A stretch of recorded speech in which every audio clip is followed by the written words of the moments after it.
네, 오늘 이 예배에 나오신 여러분들에게 주님의 놀라운 축복과 은혜가 넘치기를 바랍니다. 여러분, 예수 믿는 거, 신앙생활하는 것이 즐겁고 행복하십니까? 네, 아멘을 잘합니다. 그런데 막상 우리의 삶 속에서는 걱정과 염려가 가득하고 불안하기도 하고 마음의 평안이 깨어진 채 살아갈 때가 많이 있다는 것입니다. 신앙생활을 정말 행복하고 신나게 해야 되는데 그렇지 못하다는 거죠. 오히려 신앙생활이 더 힘들게 느껴질 때도 많이 있다는 것입니다. 사실 여러분, 예수 믿고 신앙생활하면 해야 될 것들이 많이 있죠. 예배도 드려야 돼요. 성경도 보아야 됩니다. 기도도 해야 되고 여러 사역에도 봉사에도 참여를 해야 되는 것입니다. 그리고 삶 속에서 하지 말아야 될 것들도 많고 이것저것 따지는 것들이 많다 보니까 신앙생활이 참 부담이 되고 힘들게 느껴질 때도 있다는 것입니다. 우리가 예수를 믿고 하나님의 자녀로 살아간다는 것은 풍성하고 충만하고 생명력이 넘치는 삶을 살아가는 것입니다. 여러분, 예수님이 이 세상에 오신 것 생명을 주시기만 위해서 오신 것이 아니라 우리들에게 풍성한 삶을 주시기 위해서 오셨다는 거죠. 그렇다면 왜 우리가 풍성하고 충만한 삶을 누리지 못하는 것일까요? 하나님의 약속이 잘못된 것일까요? 아니면 내가 잘못 믿고 있는 것일까요? 여러분, 하나님의 약속이 잘못될 일은 없지 않습니까? 우리가 잘못 믿거나 잘못된 길을 걷고 있기 때문에 우리가 하나님 주신 약속들을 풍성하게 경험하며 살지 못하고 있다는 것입니다. 이런 의미에서 여러분, 신앙의 우리는 핵심이 무엇인지를 알아야 돼요. 교회를 다닌다고 해서 그 핵심을 잘 파악하고 있는 것은 아니라는 거죠. 우리가 자칫하면 기독교 신앙 그러면 그냥 좀 착하게 살고 양심을 좀 지키고 여러 종교적인 활동에 참여를 하고 그리고 또 영적인 어떤 성장을 위해서 중요한 일들처럼 여겨지는 일에 대해서 잘 수행해가는 과정 등으로 생각하기가 쉽지만 이것은 여러분, 기독교 신앙을 유지해 가는 데는 필요할지는 몰라도 기독교의 핵심이나 요체라고 말할 수는 없다는 거예요. 여러분, 기독교 신앙의 본질은 무엇입니까? 어떤 종교적인 활동 이전에 살아계신 하나님하고 만나서 친밀한 교제를 나누는 거예요. 여러분, 살아계신 하나님하고 교제를 나눈다는 것은 우리의 행함과 활동 이전에 자리를 잡고 있는 것이라고 말할 수가 있어요. 여러분, 이것이 세상 종교와 다른 것입니다. 물론 여러분, 세상에 있는 종교들도 나쁜 것을 가르치지 않아요. 도덕적이고 윤리적이고 선한 가르침들을 많이 줍니다. 그렇다면 기독교 신앙과 다른 점은 무엇일까요?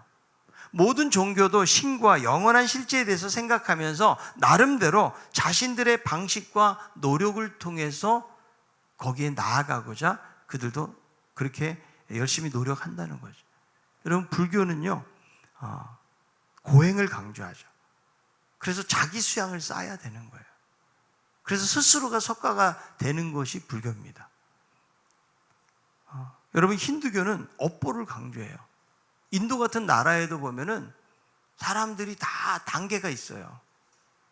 어떤 사람은 하층민에 속하게 되면 평생 동안 빨래만 하고 사는 사람도 있거든요. 이거를 자신들의 어떤 업보로 그냥 받아들이고 운명론적으로 그들은 받아들이고 산다는 거죠. 여러분, 유대교는 언약을 강조하고 이슬람교 같은 경우는 꾸란이라는 그 법전을 아주 강조하고 있다는 거죠.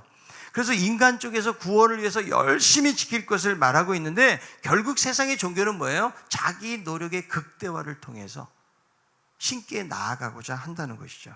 그러나 여러분, 기독교는 살아계신 하나님을 믿고 하나님하고 교제를 나누는 것, 이것이 핵심이에요. 우리가 지금 왜 예배를 드립니까? 살아계신 하나님하고 교제하기 위해서 우리가 예배를 드리는 거예요.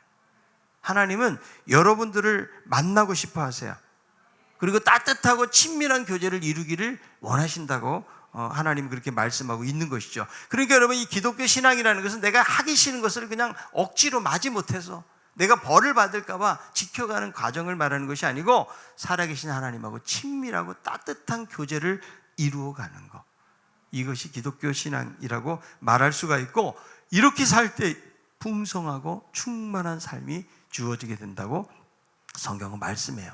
여러분, 오늘 본문을 보니까 어떻게 사는 것이 과연 풍성하고 충만한 삶을 살게 되어지는 것인지 보여주고 있는데 두 가지의 사람이 대조가 되어서 나타납니다. 하나님을 떠난 자와 하나님을 의뢰하는 자, 이렇게 대조시키고 있어요. 첫째, 하나님을 떠난 자의 삶입니다. 이 하나님 떠난 자에 대해서 여러분, 성경은 어떻게 표현하고 있습니까? 에레미야 17장 5절이에요. 여호와께서 이와 같이 말씀하시니라. 무릇 사람을 믿으며 육신으로 그의 힘을 삼고 마음이 여호와에게서 떠난 그 사람은 저주를 받을 것이라. 여러분, 하나님을 떠난 사람의 특징이 뭘까요? 오늘 말씀하고 있죠. 사람을 믿으며 육신으로 자기 힘을 삼는 사람. 지금 여러분 왜 이 말씀을 하고 계시는 것일까요? 유다 백성들이 하나님을 떠나서 애굽과 같은 그 이방 나라를 더 의지하기 때문에 그런 것이죠. 그래서 이 유다 백성들의 죄악에 대해서 하나님이 어떻게 말씀하시는가 하면 그들의 죄가 얼마나 크고 중한지 마치 금강석 끝 철필로 기록이 되었다. 이게 무엇을 말해요? 더 이상 지워지지 않는 중한 죄를 지고 있다는 거예요. 이들의 구체적인 죄가 무엇일까요? 바로 우상숭배입니다. 그러니까 유다 백성들의 우상숭배가 얼마나 관영한지 심지어 아이들조차도 제단에 가서 경배할 정도로 그들이 심각하게 빠져 있는 거예요. 그럼 지금 이스라엘 백성들이 자꾸 섬기고 있는 대표적 우상이 무엇입니까? 바알과 아세라예요. 이것은 가나안의 민족신이라고 말할 수가 있는데요. 풍요와 다산을 신으로 섬기던 신이에요. 그거를 가나안 민족들이 섬기고 있는 이스라엘 백성들도 거기에 현혹이 되어가지고 그런 우상의 자리에 빠져 있는 거예요. 여러분, 바알은요 농경의 신이거든요. 풍요를 가져다 주는 신이에요. 그러니까 바알이 무엇을 주관하는 거냐면 비를 주관하는 거예요. 여러분, 농사가 비가 안 오면 어떻게 돼요? 농사를 지을 수가 없어요. 그러니까 자신들의 먹고 사는 거를 책임지는 신이 누구라고 생각하는 거예요? 바알이라고 생각을 해요. 여러분, 애굽에서 이스라엘 백성들이 어떤 신을 섬겼습니까? 애굽에 있을 때는 그들이 그 당시에 이집트에서 섬기던 신이 뭐예요? 태양신이거든요. 근데 태양신이 주는 유익은 별로 없어요. 그 뜨거운 태양볕 아래서 늘 노동하고 살았기 때문에 태양신은 거의 섬기지 않았어요. 그런데 가나안 땅에 들어오게 되니까 풍요를 책임지고 그들의 먹고 사는 것을 책임지는 신을 섬기고 있는데 거기에 마음을 빼앗긴 거예요. 그래서 하나님을 섬기겠다라고 맹세한 언약을 깨트리고 우상을 섬기는 가증한 일을 행하고 있는 거죠. 진정한 행복을 주시는 분은 하나님이고 그 은혜를 받고 살아왔는데 이제는 세상의 우상들을 더 사랑하고 그 우상들이 마치 자신들의 풍요로운 삶을 보장해 줄 것처럼 생각해서 그들을 따르고 있는 거예요. 그래서 이 죄악이 유다 백성들의 마음판과 그들의 제단 뿔에 새겨져서 도무지 지워지지 않는 것으로 성경은 말씀하고 있다는 거예요. 그래서 그 말씀에 대해서 앞부분에서 이야기를 하고 그리고 오늘의 본문 말씀이 주어졌는데 하나님을 떠난 자는 무엇을 받으리라? 저주를 받으리라. 이 말씀을 에레미야가 유다 백성들에게 전달하고 있는 거예요. 그래서 이 저주를 받게 된 자들의 삶에 대해서 나무를 가지고 비유를 하는데요. 자, 17장 6절에 있는 말씀이에요. 그는 사막의 떨기나무 같아서 좋은 일이 오는 것을 보지 못하고 광야 간조한 곳 건건한 땅 사람이 살지 못하는 땅에 살리라. 그러니까 하나님을 떠난 자의 운명을 뭐라고 이야기해요? 마치 사막의 떨기나무와 같다는 거죠. 여러분, 사막의 떨기나무는요 앙상한 작은 나무예요. 열매가 없다는 거죠.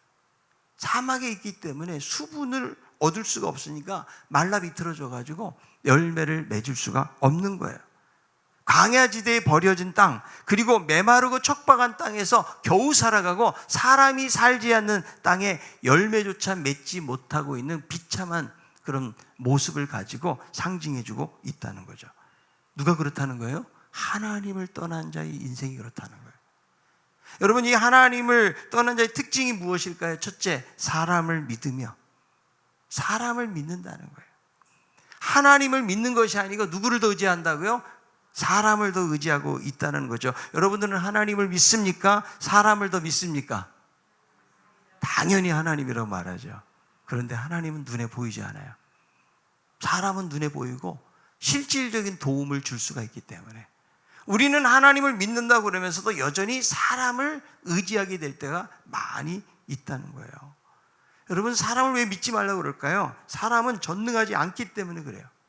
아무리 의욕적으로 이야기를 하고 원함을 가지고 있어도 사람은 결코 믿음의 대상이 될 수가 없고 그래서 사람은 사랑의 대상이라는 말을 하는 거예요. 아무리 가까운 사람이라고 할지라도 여러분 절대적인 신뢰자는 될 수가 없다. 사람을 믿잖아요. 배신당하고 오히려 시험에 들어요. 때로는 실망을 하게 되어진다는 거예요. 그래서 여러분 사람 믿지 말라고 해서 날마다 그냥 남편을 의심하라는 말이 아니에요. 예? 절대적으로 신뢰하지 말라는 거죠. 나를 안정되게 내 인생을 이끌어줄 분은 하나님밖에 없는 건데 우리는 눈에 보이는 사람을 의식하고 사람을 더 믿고 의지하고 살아갈 때가 많이 있다는 거예요. 여러분 성경 우리가 어떻게 말씀합니까? 시편 146편 3절 4절이에요. 146편 3절 4절 기인들을 의지하지 말며 도울임이 없는 인생도 의지하지 말지니 그의 호흡이 끊어지면 흙으로 들어가서 그날에 그의 생각이 소멸하리로다. 인생을 뭐라고 표현해요? 도울 힘이 없는 인생이라는 거죠. 자, 그렇다면 왜 사람은 자꾸 의존하는 것일까? 하나님이 처음에 인간을 만들 때에 절대 의존적인 존재로 만드셨기 때문에. 여러분 인간은 태어나면서 누군가의 도움 없이는 살아갈 수가 없는 거죠. 여러분 태어나자마자 아무도 돌봐주지 않으면 인간은 죽어요. 여러분 짐승들은 그냥 태어나자마자 막 좀 있으면 걸어요. 그리고 눈을 제대로 안 떴는데도 알아서 젖을 찾아가요. 어미의 젖을 냄새 가지고. 그런데 인간은 절대로 그렇게 안 돼요. 한 이틀, 3일, 한 일주일만 놔두면 사람은 살아갈 수가 없다는 거예요. 그 정도로 연약한 것이 인간이다. 그래서 하나님이 처음에 인간을 창조하실 때 의존적인 존재로 만드셨고 하나님과 바른 관계에 있을 때의 진정한 행복을 누리도록 만드신 거예요. 그래서 여러분 인간이 죄를 짓기 전에 에덴 동산에서 하나님과 교제할 때는 어땠어요?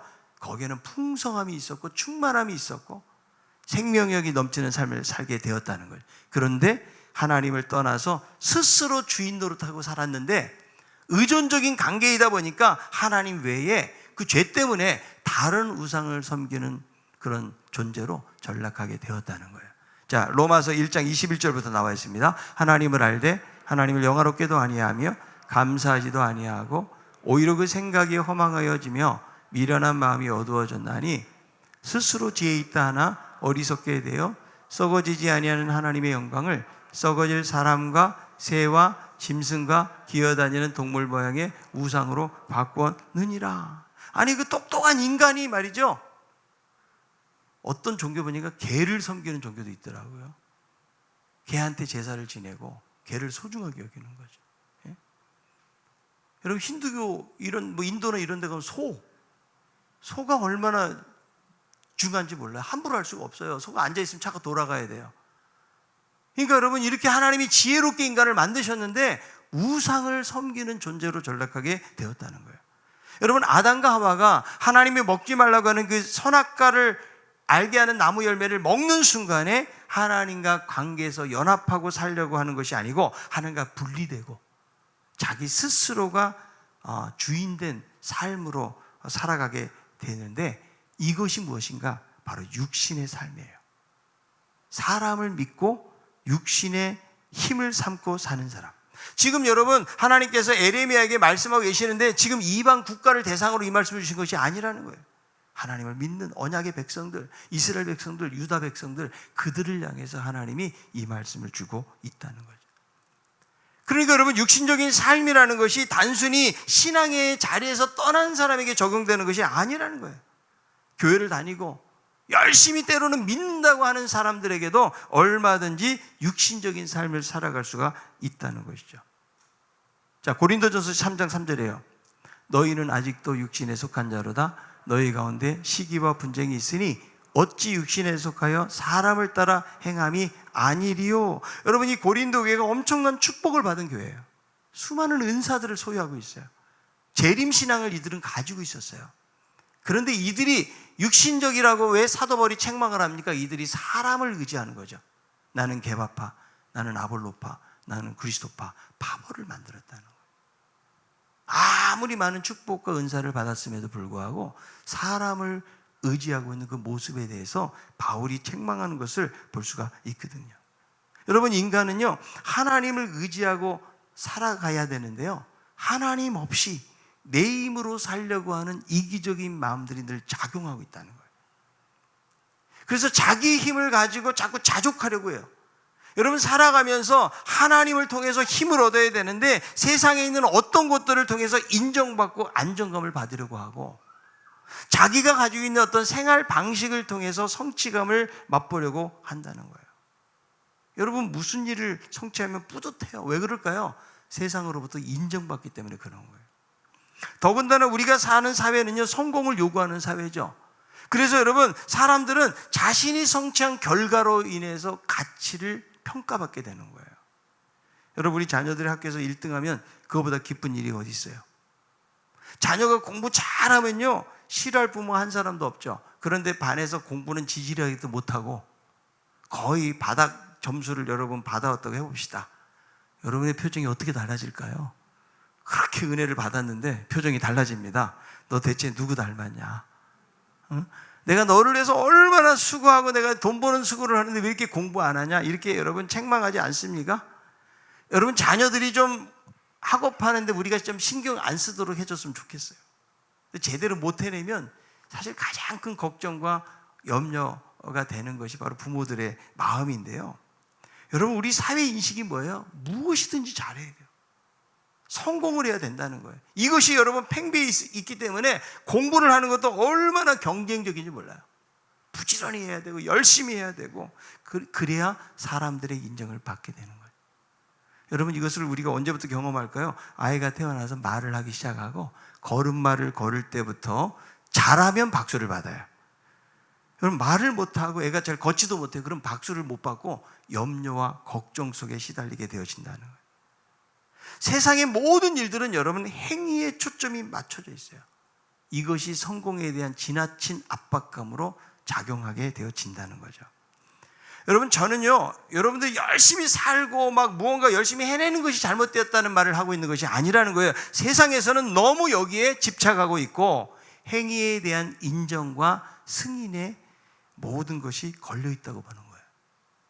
그러다 보니까 우리가 잘 해낼 때는 성취감이 생기지만 못할 때는 무력감, 패배감, 좌절감, 열등감에 빠져 살게 되어진다. 그런데 여러분, 이런 문화가 신앙 안에서도 작용이 된다는 거예요. 우리들도 여러분 하나님이 원하시는 삶을 살고 기뻐하는 삶을 살기 위해서 노력한다는 거예요. 이 노력을 권장하는 문화 속에서 우리는 더 열심히 하라는 거죠. 그런데 문제는 우리의 신앙생활, 영적인 생활이 그렇게 생각대로 잘 안 된다는 거예요. 나름대로 열심히 하려고는 하는데, 그래서 내가 열심히 할 때는 하나님께 인정받는 것 같아요. 근데 그러지 못할 때 너무 바쁘니까 성경도 한 장 못 읽고 기도도 제대로 못합니다. 그리고 심지어는 주일 예배도 그냥 간신히 간당간당하게 예배를 드리면서 산다 그러면 늘 마음속에 죄책감이 있는 거예요. 그리고 내가 하나님에서 열심히 살아야 되는데 이런 여러분 마음을 가지고 살아가게 된다는 것이죠. 오늘날 교회 안에서 영적인 성공을 세상적인 성공으로 이해하는 경우가 많이 있다는 거예요. 교회 안에서도 무언가 잘 해내보세요. 칭찬받아요. 그러나 못 해내면 그 사람은 비판을 피할 수가 없다는 거예요. 그래서 많은 사람들이 하나님도 성공적으로 믿기 위해서 더 열심히 노력하지 않으면 안 된다라고 믿어왔다는 거예요. 여러분이 열심을 내는 이유가 무엇입니까? 하나님 때문이죠. 아멘? 그런데 사람들이 인정을 안 해줘요. 내가 이렇게 열심히 살았는데, 이렇게 열심히 헌신했는데, 그러면 우리의 마음속에는 섭섭한 마음이 생겨요. 우리는 사람 보지 않고 하나님 보고 믿음 생활을 한다고 그러지만 여전히 우리는 사람들을 의식하며 살아요. 왜 사람들이 시험에 드나요? 그 교회가 나를 무시했다는 거예요. 나를 인정해 주지 않았다는 거예요. 우리는 여러분 하나님을 의지하고 바라보고 살아야 되는데 여전히 우리 안에는 사람들을 의식하고 사람들의 평가에 좌우가 되고, 심지어는 여러분 교회 안에서도 잘해내는 사람은 칭찬을 받지만 못하는 사람들에 대해서는 여러 가지 비판을 받게 되어지고, 심지어는 신앙생활 제대로 못할 정도로 어려움을 당하는 경우도 있게 된다는 거예요. 이거는 무엇을 말해요? 세상의 방식을 따라가고 있는 거예요. 여러분, 이런 삶은요 결코 진정한 만족을 얻을 수가 없는 거예요. 하나님의 말씀은 지켜도 끝이 없어요. 그래서 여러분, 율법의 행위를 가지고는 우리에게 만족감을 줄 수가 없다라는 거예요. 여러분, 성취한 행위에 초점을 두고 있다면 우리는 기대하는 바를 이룰 수가 없다고요. 여러분, 과정이 더 중요한 거 아니에요? 근데 우리는 과정 생략. 일단 학교도 입학하고 들어가야 돼. 뭔가 다른 사람들이 볼 때도 좀 부러워할 만한 그런 성취를 이루어야 우리는 하나님의 축복을 받았다고 생각을 해요. 여러분, 아이가 학교 떨어지면 하나님의 축복을 못 받은 거예요? 저는 아이 떨어져가지고 감사한 사람 본 적이 거의 없어요. 이 하나님께서 1년 동안 이 아이에게 정말 광야 생활을 통해서 더 인격을 연단시키기 위해서 하시는구나, 우리 이렇게 받아들이기보다는, 야, 내가 그렇게 열심히 기도했는데, 또 우리 아이도 그렇게 열심히 했는데 왜 못 들어갔을까? 여러분, 그것 때문에 힘들어하지 않습니까? 사실은 과정이 중요한 거예요. 우리가 열심을 다한 후에 결과는 하나님께 맡기는 거예요. 하나님이 행하시도록. 그게 여러분 진정한 저는 믿음이라고 생각하는 것입니다. 그런데 성취한 행위에만 초점을 두잖아요. 세 가지 패턴이 반복이 되는 거예요. 열심을 내다가 좌절해요. 그리고 다시 한번 재헌신에 대한 결단을 내리게 되는, 이게 계속해서 반복되게 된다는 거예요. 이게 어쩌면요, 하나님을 의지하는 것 같지만 자기 자신을 의지하는 거예요. 그래서 내가 열심을 낼 때는 뭔가 성취한 것이 있고 사람들의 인정을 받으니까 이게 하나님께도 인정을 받는다고 여길 수 있다는 거죠. 그러나 못 해낼 때는 교회가 멀어지고 신앙생활도 멀어지고 사람들과의 관계도 문제가 생기는 경우가 있거든요. 우리는 여러분, 성취한 결과는 하나님께 맡기는 거예요. 그리고 과정들 속에서 얼마나 내가 하나님을 의지하고 살아가느냐예요. 내 많은 경우에 우리가 하나님을 의지한다고 그러지만 육신적으로 의지하는 거예요. 내가 안 될 때 의지하고, 내가 잘 나갈 때는 별로 의지하지 않아요. 감사한 마음을 할 수는 있을지는 몰라도 하나님 별로 의지하지 않아요. 내가 이렇게 많은 걸 이루었다라고 생각을 해요. 내가 많은 걸 성취했다고 생각해요. 많은 사람들이 박수 쳐주니까 그것 때문에 자기 스스로가 흥에 겨워서 살아갈 수가 있거든요. 우리는 여러분, 본질을 놓치고 있는 거예요. 여러분, 세상에서도 하나님을 의지하지 않고 자기 육신의 힘을 가지고 살잖아요. 느껴지는 게 뭘까요? 허물을 느껴요. 내가 아무리 열심히 살아서 세상에 많은 부와 명예를 내가 가졌다고 할지라도요, 그것이 그 사람에게 진정한 만족감을 줄 수는 없는 거예요. 미국의 최대 마트 체인인 월마트의 창업자 샘 멀튼이라는 사람이요, 자수성가에서 미국 대표하는 기업이라는 평가를 받을 정도고 돈도 엄청나게 벌었어요. 그런데 이 사람이 눈을 감으면서 마지막 유언으로 외친 말이 뭔지 아세요? 내가 다 망쳤어요. 내가 다 망쳤어. 이 사람은 약 $1,500에 이를 정도의 유산을 남겼다고 그래요. 막상 자기가 죽을 때가 되니까 손주들 이름도 다 못 외우고 있어요. 가족 관계가 깨어져 있어요. 그리고 정말 친구라고 불릴 만한 사람이 한 사람도 없는 거예요. 자기의 인생을 돌아보면서 그렇게 많은 돈을 벌었지만 그런 슬픈 유언을 남길 수밖에 없었다는 거예요. 여러분, 사람을 믿고 육신으로 힘을 얻고 살아가는 자는 후회하는 인생이 된다는 거예요. 여러분, 그 날이 우리에게도 다가와요. 내가 신앙생활하고 열심히 하는 것 같지만 사람을 믿고 육신을 의지하는 삶을 살잖아요. 우리는 마지막 때 우리는 후회하는 인생이 될 거예요. 여호수아 24장 20절에 이렇게 말씀합니다. 만일 너희가 여호와를 버리고 이방 신들을 섬기며 너희에게 복을 내리신 후에라도 돌이켜 너희에게 재앙을 내리시고 너희를 멸하시리라 하니, 하나님이 복을 주신 이후에도 돌이켜서 재앙을 내리신대요. 어떤 자? 하나님을 떠난 자, 말씀 가운데 거하지 않는 자. 이렇게 강력하게 말해요. 여러분, 신명기 28장 1절부터 읽어보세요. 얼마나 기분이 좋은지 몰라요. 왜냐하면 축복의 장이에요. 들어가도 복을 받고 나가도 복을 받고 할렐루야 감사합니다. 또 광주에도 복을 받고. 그런데 그것은 14절까지 나옵니다. 집에 가서 읽어보세요. 15절부터 68절까지 다 저주예요. 들어가도 저주받고 나가도 저주받고. 그러니까 여러분, 하나님의 말씀 안에 거할 때는 이런 복이 임하지만 그렇지 않을 때의 저주가 3배가 이상 많다는 거예요. 그래서 여러분, 우리는 하나님을 떠나서 살 수가 없는 거예요. 육신을 의지하고 살아서는 안 되고 사람 의지하지 말고 오직 하나님만 의지하고 살 것을 성경이 말씀해주고 있는 거예요. 하나님만 의지하는 우리 모두가 되길 바랍니다. 자, 두 번째, 이 하나님을 의뢰하는 자의 삶에 대해서는 어떻게 말합니까? 육신을 의지하지 않고 하나님과 바른 관계 속에 살아가는 사람들을 에레미야 17장 7절이 이렇게 말합니다. 그러나 무릇 여호와를 의지하며 여호와를 의뢰하는 그 사람은 복을 받을 것이라. 누가 복을 받는다고요? 하나님을 전적으로 의지하는 사람. 그러니까 여러분, 진정한 만족은 내가 열심히 노력해서 오는 것 같지만 어쩌면 그런 모습들은 자기 자신을 의지하는 거예요. 하루를 시작하면서도 내가 오늘 큐티도 했다, 성경도 읽었다, 내가 기도도 내가 새벽기도 나가서 했어. 여러분, 이렇게 했다고 하루 승리가 보장되는 것이 아니라는 거예요. 오히려 내가 해냈다는 성취감 때문에 하나님을 의지하지 않고 살 수가 있다는 거예요. 그러니까 여러분, 믿음이라는 게 뭐냐면, 믿음은 내가 그냥 할 수 있다 이것이 아니에요. 믿음은 하얀 백지에다가 하나님이 쓰시는 것에 대해서 하나님이 무엇을 쓰시든지 제가 순종하고 따라가겠습니다. 아멘. 이게 믿음이에요.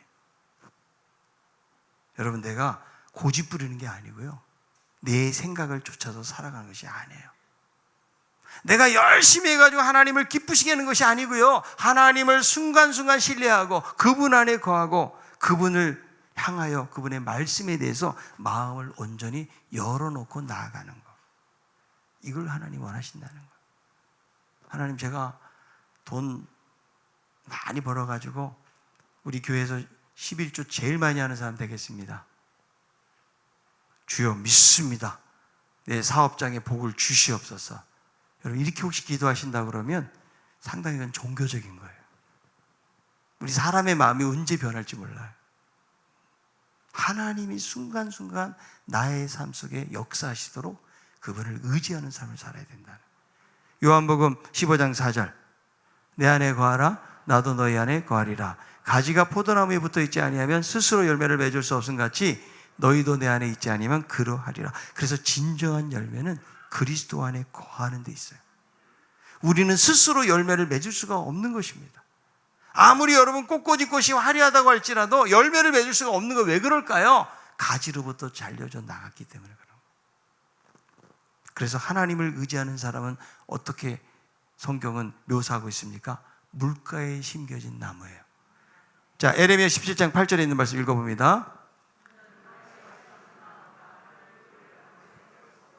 더위가 올지라도 두려워하지 아니하며 그 잎이 청청하며 가무는 해에도 걱정이 없고 결실이 그치지 아니함 같으리라.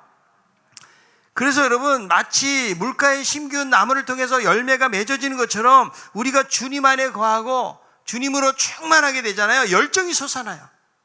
거기서 열매가 맺히게 되는 거예요.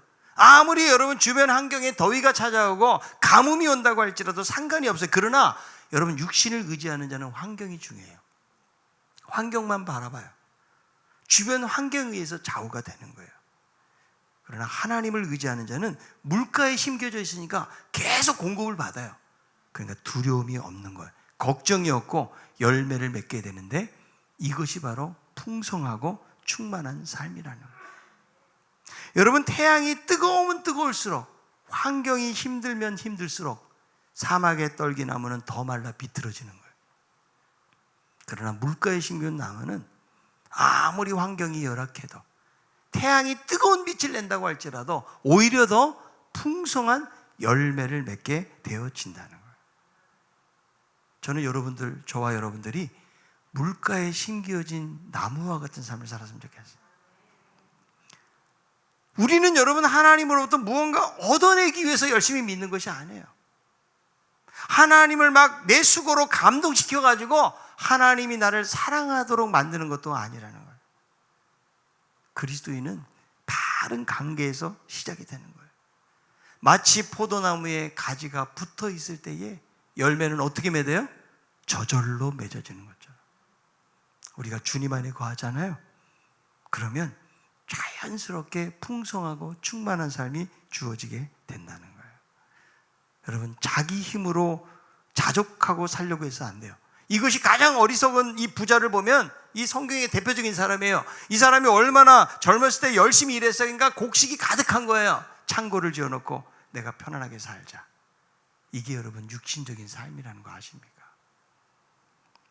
진정한 신앙의 삶은 자기가 기대하고 의지하는 것을 버리는 거예요. 여러분, 나도 모르는 사이에 우리는 세상의 어떤 것들을 의지해요. 여러분, 통장에 돈이 많아 보세요. 사업이 잘 돼 보세요. 할렐루야. 아멘. 너무 기뻐요, 그때는요. 마음이 안정돼 있어요. 그런데 점점 통장의 잔고가 줄어들고 마이너스가 돼. 그러면요, 주여 믿습니다 그러지만 마음이 불안해요. 왜 그래요? 하나님보다 우리는 물질을 더 의지하기 때문에, 사람을 의지하기 때문에. 여러분, 하나님을 의지하면 내가 실직을 당했어도, 내가 질병의 치명적인 어려움을 만난다고 할지라도 인간적으로는 두려움이 오죠. 걱정이 돼요. 염려가 돼요. 그러나 과도한 염려와 걱정, 하나님이 원하시는 삶이 아니에요. 하나님이 이 어려운 중에서도 나를 인도하시리라. 계속 그분과 여러분 밀접한 관계를 통해서 그 양분을 공급받잖아요. 그러면 여러분 옥중서신 감옥에서도 기뻐하고 감사하는 거예요. 여러분, 우리는요 버리면 죽는 것 같은데 그때 살아나요. 죽고자 하는 자는 살고 살고자 하는 자는 죽는 거예요. 우리는 신앙생활을 많은 것을 내가 차지하고 붙들고 살아가야 될 것 같지만 진정한 신앙의 모습은 어떻게 보면 나를 부인하고 나를 내려놓고 내가 죽는 거예요. 거기서 여러분 열매가 맺혀져요. 이번에 여러분 영남지방 선교하면서 호주의 헨리 데이비스라는 선교사님, 이분이 1889년도에 조선 땅에 와가지고 한양에서 1년 동안의 그 언어 연수를 마치고, 그리고 선교지였던 부산 목적지까지 걸어가는데 한 20일이 걸어갔대요. 그리고 폐결핵하고 천연두에 걸려가지고 그냥 가서 곧 죽어요. 아니, 그렇게 조선 땅에 대한 비전을 가지고 오셔가지고 제대로 사역을 못 하셨잖아요. 그 목적지에 가서 죽었다니까, 병 들어가지고. 근데 어떤 일이 일어났는지 아십니까? 호주 멜버른 스캇 장로교회에서 이분이 죽고 나니까 여러 선교사님들이 일어나는 거예요. 그래서 메카이 부부를 중심으로 해가지고 여러 선교사들이 와서 교회를 짓고 병원을 짓고 학교를 세우면서 선교의 역사가 지금까지 흘러오고 있는 거거든요. 그래서 하나님은 이 순교자의 피를 헛되지 않게 하시는 거예요. 아멘. 여러분, 토마스 선교사, 우리나라 최초의 선교사로 알려져 있잖아요. 토마스 선교사 전혀 복음 제대로 전하지도 못해요. 그냥 대동강변에서 목배임 당해서 죽었어요. 그런데 그 사람의 순교자의 피로 인해서 온도우즈, 아펜젤러, 수많은 선교사들, 지금도 저도 이게 선교 가서 새로 듣는 사람들이 대부분이에요.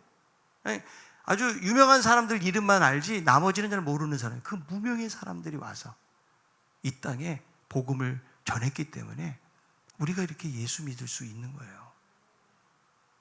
저도 그걸 보면서 참 목회자로 부끄러운 생각이 참 많이 들었어요.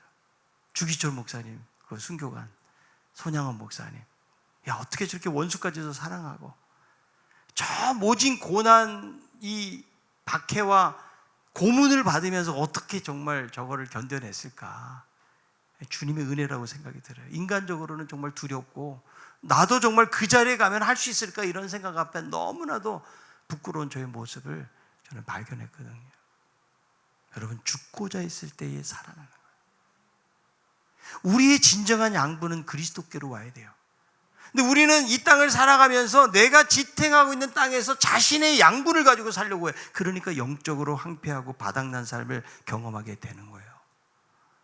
여러분, 성경에서 쓰임받는 믿음의 사람들 보세요. 육신의 삶이 깨어진 것을 경험한 사람들이거든요. 하나님이 모세를 몇 살에 불러요? 80살에 노인이 돼가지고 힘 다 빠졌을 때 부른다니까. 40살에 부르면 여러분 이집트 왕자로 얼마나 세상적 지식도 많고 말이죠. 할 수 있는 게 많았겠어요. 그런데 40년 동안 하나님이 광야에서 굴리세요. 그리고 완전히 무기력하고 자신감 없을 때 그때 부르세요. 왜 그럴까요? 육신의 삶이 깨어지는 것을 경험시킨 거예요. 우리가 여러분 예수 믿는 거 언제 믿어요? 내가 자신감이 있을 때 예수 믿는 사람은 거의 없어요. 여러분, 사업이 잘 나갈 때 바쁜데 무슨 예수를 믿어요? 부도나고 병들고 인생의 큰 허물을 느끼고 삶의 여러 가지 많은 아픔과 어려움이 있을 때 그때 우리는 주님을 찾아오게 된다는 거예요. 여러분, 하나님 왜 우리에게 광야를 주실까요? 육신의 삶을 깨뜨리는 거예요. 너 자신 의지하지 말고 나 좀 붙들고 살아라. 이게 하나님 메시지예요. 여러분들이 정말 어려움과 힘겨움 속에 살아가고 있습니까? 그건 하나님의 메시지를 들어야 돼요. 고난은 하나님의 확성기라고요. 야, 너 왜 세상 의지하고 사니? 내가 그토록 의지했던 물질 그냥 하루아침에 다 날아가요. 인간관계도 깨질 수 있어요. 여러 가지 삶의 문제들을 만나면서 우리들은 하나님께 가까이 나가는 것이 더 멀어져요. 내가 그렇게 열심히 기도했는데 왜 하나님이 이렇게 하실까? 하나님이 특별하게 여러분들을 다루시는 것을 아셔야 돼요. 어떤 분들은 보면 아무런 고난도 없이 그냥 이렇게 잘 살아오신 분들도 계세요. 근데 그런 분들을 보니까 믿음이 출중한 분들은 별로 없더라고요.